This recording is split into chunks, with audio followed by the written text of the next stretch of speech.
नमस्कार दोस्तों, स्वागत है आपका जीके लाइव पाठशाला में। एसएससी जीडी के लिए हम लोग अंकित भाटी सर की बुक कवर कर रहे थे, जिसमें हम लोग इतिहास के पोर्शन में 100 क्वेश्चन कवर कर चुके हैं। तो उसे आप लोग पिछले लेक्चर में जरूर जाकर देखिएगा। प्लेलिस्ट में पूरा लिंक दिया गया है पूरे बुक का, क्योंकि हम साथ साथ इतिहास के साथ साथ भूगोल, विज्ञान सारे सब्जेक्ट के साथ ले रहे हैं। साथ साथ हिंदी भी बहुत अच्छी तरह से कवर कराई जा रही है, तो उसे आप लोग जाकर जरूर देखिएगा। आज हम इतिहास के पोर्शन में 100 के बाद से क्वेश्चन देखेंगे। इसमें बुक की खास बात यह है, जो कि मैं बार बार बोलता हूँ, कि एक क्वेश्चन के साथ उसका बहुत सारा एक्सप्लेनेशन दिया गया है। व्याख्या में बहुत ही ज़्यादा आपके फैक्ट जो है क्लियर हो जा रहे हैं। तो एक क्वेश्चन के साथ 10 क्वेश्चन क्लियर हो रहे हैं। तो देर न करते हुए शुरुआत करते हैं 101 नंबर क्वेश्चन से। ब्रह्म समाज की स्थापना किसकी सबसे बड़ी उपलब्धि थी? तो आपको पता है ब्रह्म समाज की स्थापना किसने की थी? राजा राम मोहन राय ने। तो यहाँ से आपका ऑप्शन नंबर यहाँ से बी से हो जाता है, राजा राम मोहन राय। इसकी व्याख्या देखें तो ब्रह्म समाज की स्थापना राजा राम मोहन राय ने 20 अगस्त 1828 को कोलकाता में की थी।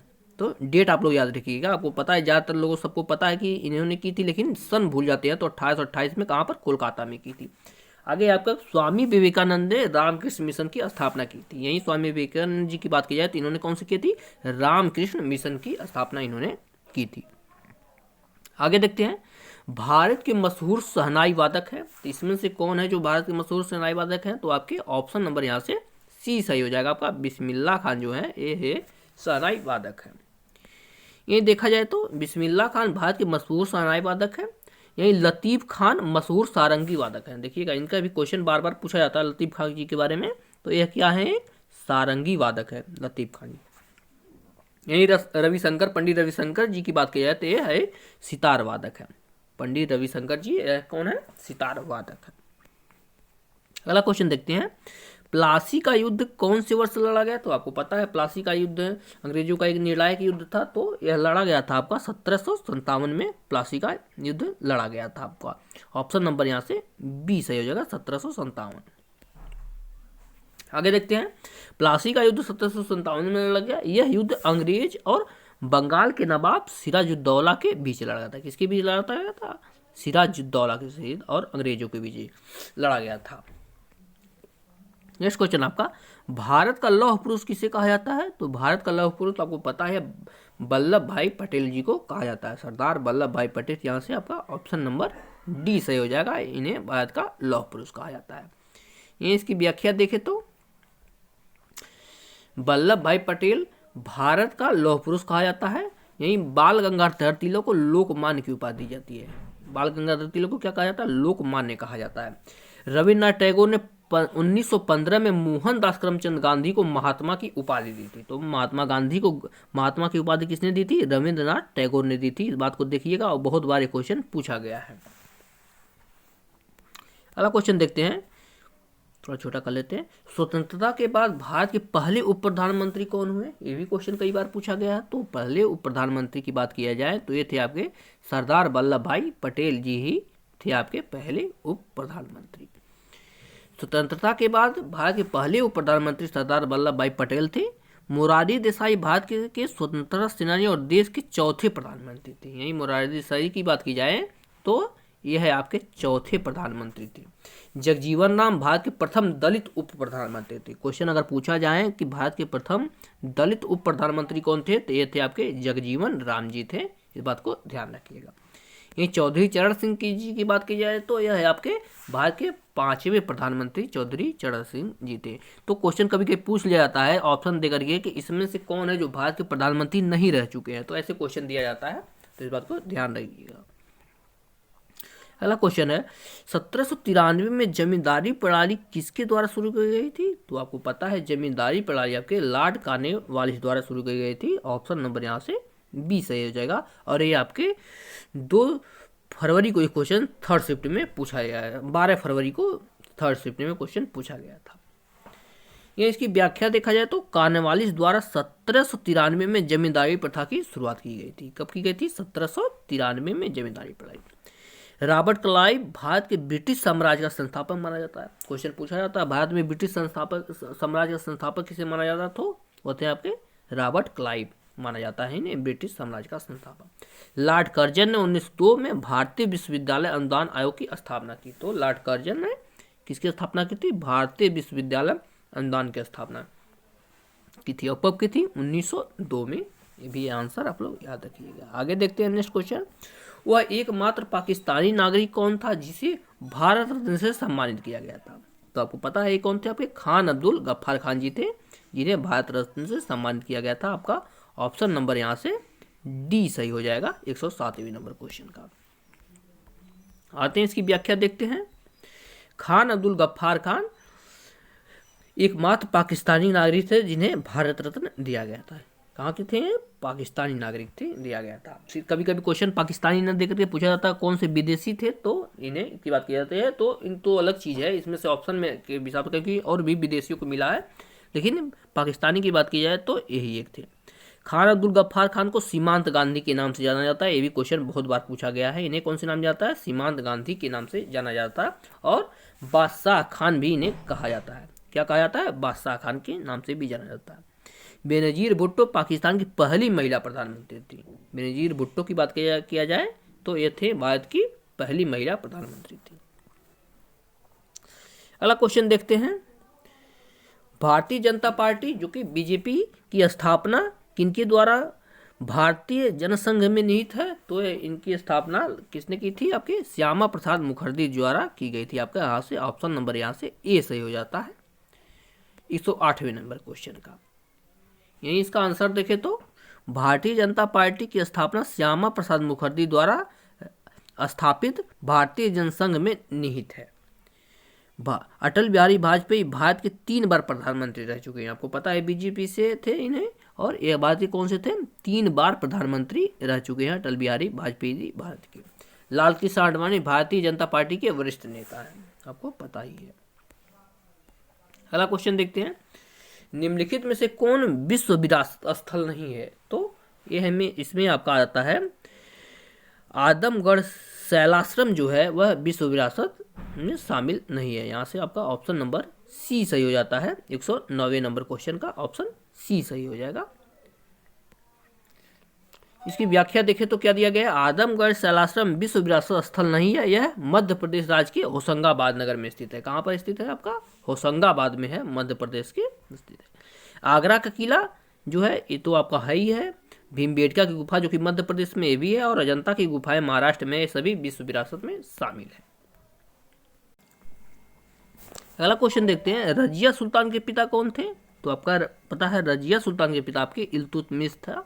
रजिया सुल्तान का पिता आपका ऑप्शन नंबर यहाँ से बी सही हो जाएगा 110 नंबर क्वेश्चन का सही जवाब।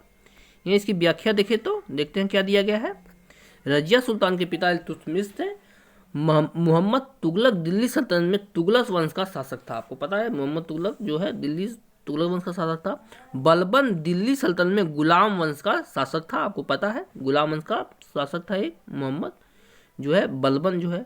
और कैकुबाद बलबन का पोता था। कैकुबाद क्या था? बलबन का पोता था। ये भी गुलाम वंश का शासक था। आगे देखते हैं। निम्नलिखित में कौन सा एक नवपाषाण का सांस्कृतिक स्थल नहीं है? तो इसमें से आपका कुंतासी जो है वह नवपाषाण का संस्कृत स्थल नहीं है। ऑप्शन नंबर यहाँ से डी से हो जाएगा 111 नंबर क्वेश्चन का। कुंतासी नवपाषाण काल संस्कृत स्थल नहीं है। यह सिंधु घाटी सभ्यता से संबंधित बंदरगाह के रूप में जाना जाता है। देखिए इसे याद रखिएगा। कुंतासी जो है यह आपका सिंधु घाटी सभ्यता में एक बंदरगाह के रूप में जाना जाता था। यह क्या था? एक बंदरगाह था। मेहरगढ़ नवपाषाण काल से संबंधित है। आपको पता है मेहरगढ़ में नवपाषाण काल से बहुत सारे जो है मिले हैं। यहाँ से पशुपालन के साक्ष्य प्राप्त हुए हैं। मेहरगढ़ से क्या प्राप्त हुए हैं? पशुपालन के साक्ष्य प्राप्त हुए हैं। आगे देखते हैं। कुलडिहावा से धान की भूसी मिली है। आपको पता है कुलडिहावा से क्या मिली है? धान की भूसी मिली है। बुर्जहोम को प्लेस ऑफ बिल्ज कहा जाता है। बुर्जहोम जो कि ये भी आपके नवपाषाण कालीन स्थल है, और यहाँ इसी क्या कहा जाता है? प्लेस ऑफ बिल्ज के नाम से जाना जाता है, ध्यान रखिएगा। अगला क्वेश्चन देखते हैं। भारत में स्वदेशी आंदोलन के दौरान स्वराज ध्वज किसने डिजाइन किया था? तो स्वराज ध्वज को आपके महात्मा गांधी जी ने डिजाइन किया था। आपका ऑप्शन नंबर यहाँ से बी सही हो जाएगा 12 नंबर क्वेश्चन का। देखते हैं। भारत में स्वदेशी आंदोलन के दौरान स्वराज ध्वज महात्मा गांधी ने डिजाइन किया था। महात्मा गांधी ने चरखे के साथ घूमते हुए चक्र का निशान बनाया था। क्या बनाया था उस पर? चरखे के साथ घूमते हुए चक्र का निशान बनाया था। इस बात को आप लोग ध्यान रखिएगा, चरखा के साथ घूमता हुआ चक्र। अगला क्वेश्चन देखते हैं। स्वराज मेरा जन्मसिद्ध अधिकार है और मैं इसे लेकर ही रहूंगा, यह नारा निम्नलिखित में से किसने दिया था? तो यह दिया था, आपको पता है, बाल गंगाधर तिलक जी ने यह नारा दिया था। आसान क्वेश्चन है यह, आपका ऑप्शन नंबर यहाँ से ये सही हो जाएगा 113 नंबर का। देखते हैं क्या दिया है। स्वराज मेरा जन्मसिद्ध अधिकार है और इसे मैं लेकर ही रहूंगा, यह नारा बाल गंगाधर तिलक ने दिया था। दादा भाई नौरोजी को grand old man of India के नाम से जाना जाता है। इस बात ये क्वेश्चन बहुत बार पूछा गया है, ग्रांड ओल्ड मैन, और भारत का वयोवृद्ध भी पूछा जाता है, कहा जाता है, तो इस बात को ध्यान रखिएगा। गोपाल कृष्ण गोखले ने 1905 में सर्वेंट ऑफ इंडिया की स्थापना की थी। सर्वेंट ऑफ इंडिया की स्थापना किसने की थी? गोपाल कृष्ण गोखले ने। और कब किया था? 1905 में। आते हैं अगले क्वेश्चन पर। दिया गया आपका, कैलाश पर्वत को हिलाते हुए रावण नामक लोकप्रिय चित्रण निम्नलिखित में से किस गुफा में चित्रित किया गया है? तो यह किया गया आपका एलोरा की गुफाओं में किया गया। आपका ऑप्शन नंबर यहां से बी सही हो जाएगा 114 नंबर क्वेश्चन का।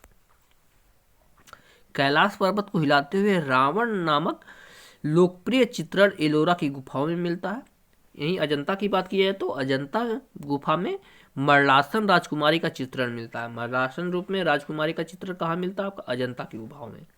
यही कन्हेरी गुफाओं को देखा जाए तो कन्हेरी गुफाओं में बौद्ध कला का चित्रण मिलता है। कन्हेरी गुफाएं किससे संबंधित है? सीधे सीधे क्वेश्चन पूछ लिया था, तो आपके बौद्ध काल से संबंधित है आपके। अगला क्वेश्चन देखते हैं। पाठ कौन सा? चरक संहिता ग्रंथ के अनुसार मानव शरीर में कितनी हड्डियां होती हैं? देखिएगा, चरक संहिता जो लिखा गया था, इनके अनुसार अगर देखा जाए तो मानव शरीर में 360 हड्डियां होती हैं। आपका ऑप्शन नंबर सी। देखिएगा असली चीज वो तो अलग चीज है, लेकिन उनके अनुसार आपका 360 अस्थियां होती हैं मानव शरीर में। देखिएगा आपके, और अगर देखा जाए सही रूप से तो 206 आपको पता ही है।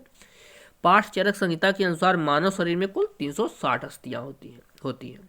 मानव शरीर में कुल 206 हड्डियां होती हैं। यहाँ क्लियरिफिकेशन दिया गया है, जो कि असली चीज है, विज्ञान द्वारा सिद्ध है। आगे देखते हैं। तंजौर में बृहदेश्वर मंदिर किस धार्मिक संप्रदाय से संबंधित है?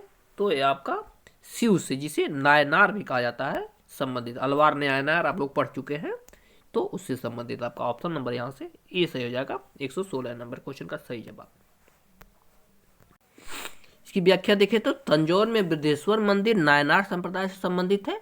नायनार भगवान शिव के भक्त थे। जो नयनार गुप्त थे, आपके नयनार जो लोग थे, वह आपके किसकी से पूजा करते थे? भगवान शिव की पूजा करते थे।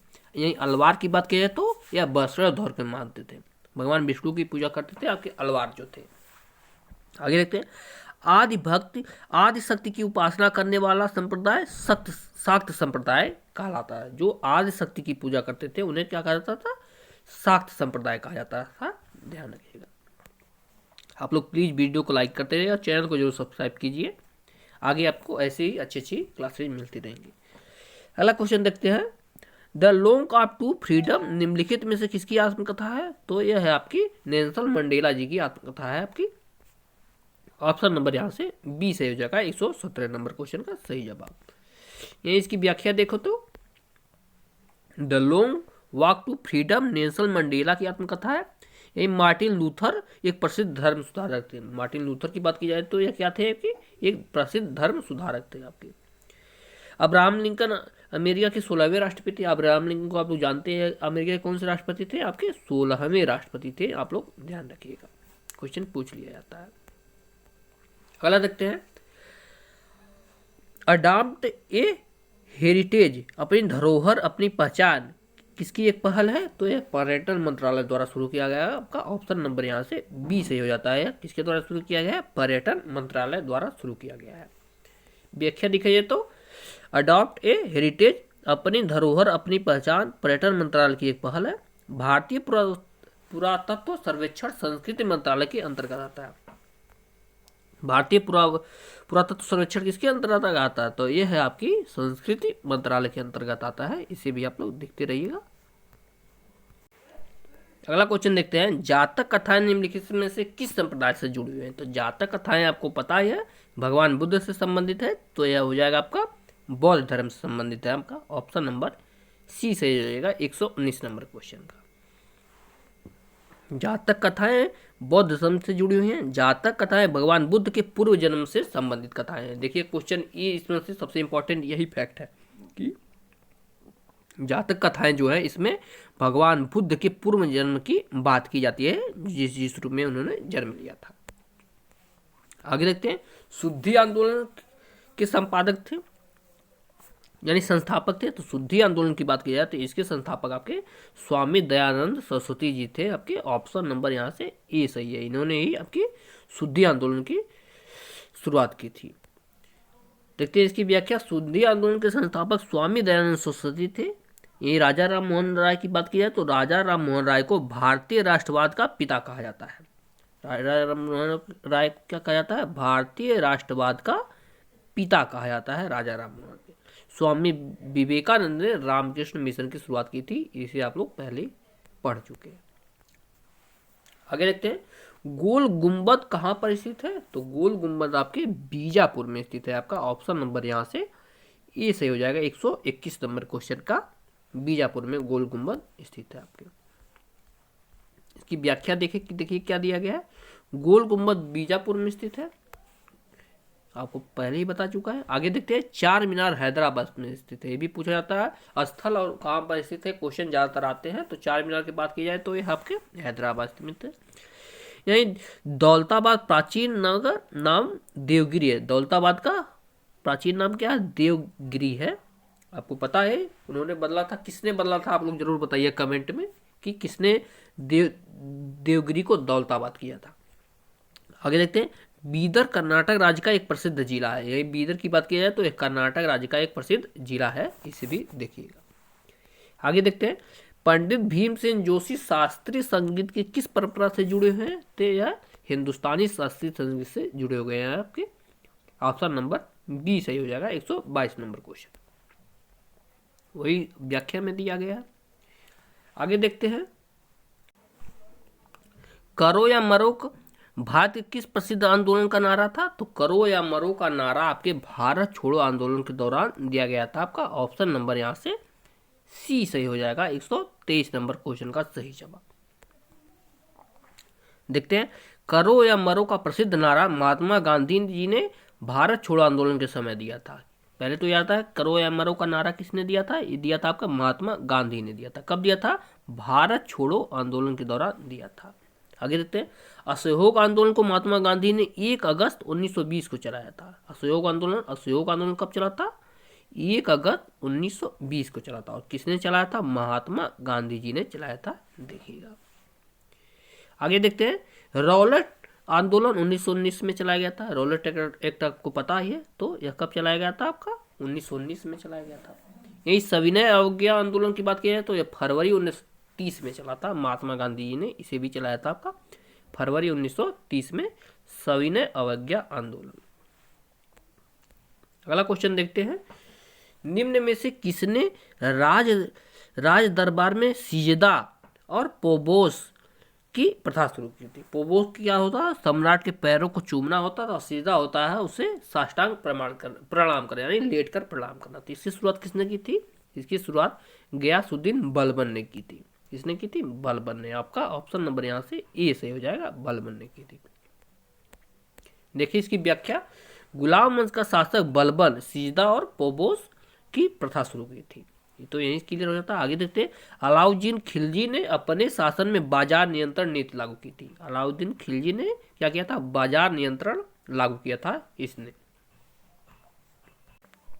कहा जाता है कि अलाउद्दीन खिलजी जो था बाजार में व्यापारी के रूप में चला जाता था और देखता था जो भी अपने बाट में कुछ गलत नाप तोल करता था तो अगर कुछ कम देता था उसके शरीर का उतना हिस्सा काट कर उसमें तोल देता था। ऐसा करता था अलाउद्दीन खिलजी। आगे देखते हैं, मोहम्मद बिन तुगलक ने दीवाने ए अमीर कोही जो कि कृषि विभाग की स्थापना की थी। तो मोहम्मद बिन तुगलक ने क्या किया था? दीवाने अमीर कोही की स्थापना की थी जो कि कृषि विभाग की था उस समय का। आगे देखते हैं, फिरोज शाह तुगलक ने किसने क्या किया था, दीवाने बंदगान। फिरोज शाह तुगलक ने क्या बना था, दीवाने बंदगान, जो कि दास विभाग था, जहां पर दास लोग रहते थे। अगला क्वेश्चन देखते हैं, 1965 के भारत पाक युद्ध के दौरान भारत का नेतृत्व करने वाले प्रधानमंत्री कौन थे, तो यह थे आपके लाल बहादुर शास्त्री जी थे। आपका ऑप्शन नंबर यहाँ से डी से हो जाएगा, लाल बहादुर शास्त्री जी थे उसमें भारत के प्रधानमंत्री जब भारत पाक युद्ध 1965 में हुआ था। व्याख्या में वही लिखा गया। आगे देखते हैं, 1526 में बाबर ने इब्राहिम लोदी को कहाँ हराया था। आपको पता है बाबर ने 4 युद्ध 4 साल लगातार लड़े थे, 1526, 27, 28। तो पानीपत का जो प्रथम युद्ध था उसकी बात किया जा रहा है, तो ये आपका पानीपत में लड़ा गया था। आपका ऑप्शन नंबर यहाँ से सी सही हो जाएगा। 1526 में बाबर ने इब्राहिम लोदी को पानीपत के युद्ध में हराया था। कब हराया था, 1526 में पानीपत के युद्ध में हराया था। एक चौसा युद्ध की बात किया जाए तो यह हुआ था आपका 26 जून 1539 को हुआ था, जिसमें हुमायूं और शेरशाह के बीच हुआ था चौसा का युद्ध। आगे देखते हैं, हल्दी घाटी का युद्ध कब हुआ था पूछा जाए तो यह हुआ था आपका 18 जून 1576 को हल्दी घाटी का युद्ध हुआ था, अकबर और राणा प्रताप के बीच हुआ था। आप लोग कमेंट में बताइए कि उस समय अकबर की तरफ से कौन लड़ा था। अगला क्वेश्चन देखते हैं, निम्न में से कौन सा विरासत स्थल वास्तुकला के बेहतरीन द्रविड़ शैली को दर्शाता है, तो यह आपका हम्पी की जो गुफाएं हैं इसमें द्रविड़ शैली का चित्रण मिलता है। आपका मतलब द्रविड़ शैली में बने हुए चित्र मिलते हैं। ऑप्शन नंबर यहाँ से सी सही हो जाएगा। कर्नाटक में स्थित हम्पी वास्तुकला में बेहतरीन द्रविड़ शैली दर्शाता है। मध्यकाल में हम्पी विजयनगर की राजधानी थी। आपको पता है विजयनगर की राजधानी हम्पी थी। और विजयनगर की स्थापना की बात किया तो आपका हरिहर और बुक्का यहाँ पर आते हैं। आगे देखते हैं, कोणार्क का सूर्य मंदिर उड़ीसा राज्य में स्थित है। कोणार्क का सूर्य मंदिर कहाँ है, उड़ीसा राज्य में स्थित है। बोध गया में भगवान बुद्ध को ज्ञान प्राप्त हुआ था। तो आपके 4 क्वेश्चन यहाँ से क्लियर हो गए। बोध गया में किसको ज्ञान प्राप्त होता, भगवान बुद्ध को। आगे देखते हैं, अशोक द्वारा नियुक्त धार्मिक अधिकारी किस नाम से जाना जाता था, तो ये आपका धम्मा महांत के नाम से जाना जाता है। आपका ऑप्शन नंबर यहाँ से ए से हो जाएगा 128 नंबर क्वेश्चन का। ये इसकी व्याख्या देखें तो अशोक द्वारा नियुक्त धार्मिक अधिकारी को धम्मा महामात्र नाम से जाना जाता था। अशोक के 5वें अभिलेख में धम्मा महामात्र की नियुक्ति का उल्लेख मिलता है। अशोक के किस अभिलेख में मिलता है, 5वें अभिलेख में मिलता है। देखिएगा आप लोग। आते हैं अगले क्वेश्चन पर और भी एक व्याख्या देख लेते हैं। अशोक ने अपने शासन में 14 वर्ष धम्म महत्व की नियुक्ति किया था। 14वें वर्ष में, अपने शासन के कौन से वर्ष में, 14वें वर्ष में। इसी भी देखिएगा।